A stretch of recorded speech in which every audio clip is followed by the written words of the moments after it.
So how does a VPN work? VPN stands for Virtual Private Network. And to understand how it works, let's first understand what a private network is. So whenever two devices want to transfer data between them, they need to make a physical connection. But if more than two devices want to transfer data between them, they need to make a network, which is just many physical connections. And every network needs an address to receive data from other devices in the network. Whenever you connect to your router, it provides you an IP address. And all the other devices that are connected to the router will have their own IP. So if you want to transfer any data to other devices on this network, you will just use their IP address. Everyone can transfer data between anyone without any hassle. Now, this network is known as a private network because this is physically private. All the other devices outside this network can't transfer data to you because they have no physical path to take, which means you can't transfer any data to the devices that are outside of this network.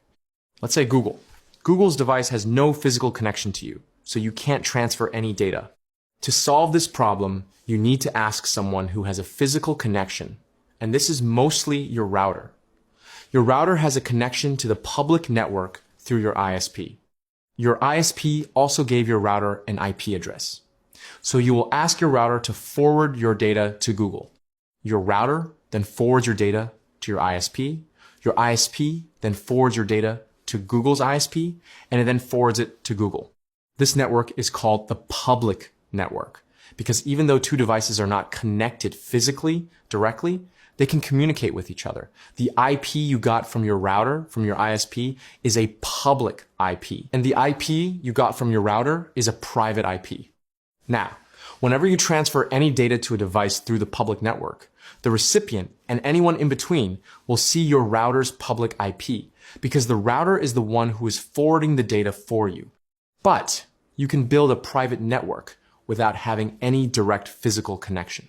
Let's say you have a server in the USA and your computer is in Japan and you are with your phone in Australia.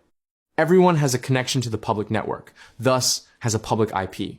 You can transfer data to your computer and server through their public IP, but you can also build a private network like your router did.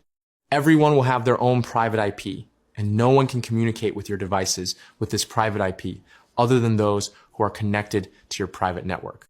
This is known as a virtual network because there's no direct physical connection between these devices. However, your data still travels through the public network because you have no physical connection. So this network is not private.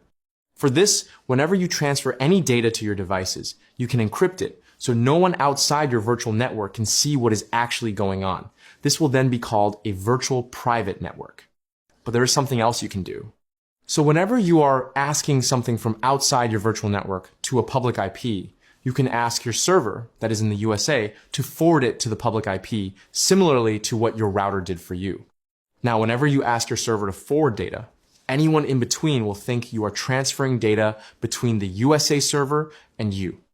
Then your server will transfer that data to the public IP for you. And they will think that someone from the USA is transferring data with them. No one can know that the data that was just transferred was actually from Australia. Now, this is probably the only reason you use a VPN to hide your IP, which is good, but this is just a part of it. Which begs the question, do you actually need a VPN? I will explain that in the next video, so stay tuned.